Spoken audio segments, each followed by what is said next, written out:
26 വർഷത്തെ വിശ്വാസം, ലക്ഷക്കണക്കിന് സന്തോഷകരമായ ദാമ്പത്യങ്ങൾ. കല്യാണം എന്നാൽ കേരള മാട്രിമോണി തന്നെ. ചരിത്രത്തിലെ ഏറ്റവും കടുത്ത ആഭ്യന്തര കലഹത്തിലേക്കും വലിയൊരു ചേരിതിരിവിലേക്കുമാണ് CPM ഒടുവിൽ വഴിമാറുന്നത്. കഴിഞ്ഞ തെരഞ്ഞെടുപ്പിലേറ്റ കനത്ത പ്രഹരത്തിന് പിന്നാലെ പാർട്ടിയിൽ അസാധാരണമായ അഴിച്ചുപണികളും തീരുമാനങ്ങളും ഉണ്ടാകുമെന്ന സൂചനകൾ ശക്തമായി. CPMൽ ചരിത്രത്തിലെ ഏറ്റവും കടുത്ത ആഭ്യന്തര ഭിന്നതയിലേക്ക് കാര്യങ്ങൾ നീങ്ങുന്നു. തിരഞ്ഞെടുപ്പ് തോൽവിക്ക് പിന്നാലെ പാർട്ടിക്കുള്ളിൽ പുതിയൊരു ചേരിതിരിവ് രൂപപ്പെട്ടിരിക്കുകയാണ്. മുഖ്യമന്ത്രിയായിരുന്ന പിണറായി വിജയനും സംസ്ഥാന സെക്രട്ടറി MV ഗോവിന്ദനും ഒരേ പക്ഷത്ത് നിലയുറപ്പിക്കുമ്പോൾ കണ്ണൂരിലെ ശക്തരായ EP Jayarajan, P Jayarajan, MV Jayarajan എന്നീ ജയരാജത്രയങ്ങൾ മറുപക്ഷത്ത് ഒന്നിച്ച് ശക്തമാകുന്നു. മുൻ ധനമന്ത്രി KN ബാലഗോപാൽ നിയമസഭയ്ക്കുള്ളിൽ പിണറായിയുടെ പ്രതിപക്ഷ നേതൃശൈലിക്കെതിരെ തുറന്ന വിമർശനം നടത്തിയത് പാർട്ടിക്കുള്ളിൽ തന്നെ വലിയ ചലനം സൃഷ്ടിച്ചിട്ടുണ്ട്. ബാലഗോപാലിന്റെ പ്രാധാന്യം കുറയ്ക്കാൻ പ്രതിപക്ഷ ഉപനേതാവ് സ്ഥാനം CPIക്ക് വിട്ടുനൽകാൻ ഔദ്യോഗിക പക്ഷം ആലോചിച്ചിരുന്നു. എന്നാൽ ജൂലൈ 4-ന് ഇത് പിണറായി തന്നെ പരസ്യമായി തള്ളി. ഇത് അടഞ്ഞ അധ്യായമാണെന്നും LDFൽ ഇനി ഇത് ചർച്ച ചെയ്യില്ലെന്നും അദ്ദേഹം വ്യക്തമാക്കി.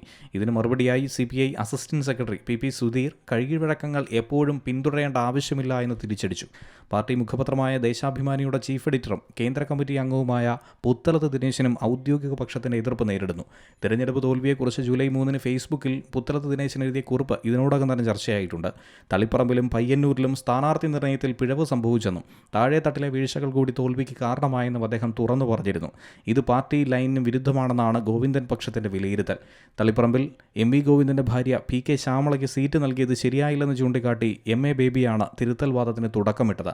പാർട്ടി വിട്ട TK ഗോവിന്ദനെയും V കുഞ്ഞികൃഷ്ണനെയും തിരികെ കൊണ്ടുവരണമെന്ന MV ജയരാജന്റെ ആവശ്യത്തെ വർഗവഞ്ചകർക്ക് ഈ പാർട്ടിയിൽ സ്ഥാനമില്ല എന്ന് പറഞ്ഞ് ഗോവിന്ദൻ തള്ളിക്കളഞ്ഞു.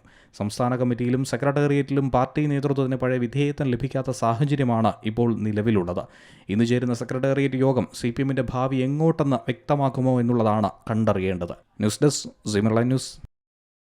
ഏറ്റവും പുതിയ വാർത്തകളും വിശേഷങ്ങളും വിരൽത്തുമ്പിലറിയാൻ സി മലയാളം ന്യൂസ് എല്ലാ ഡിജിറ്റൽ പ്ലാറ്റ്ഫോമുകളിലും ലഭ്യം.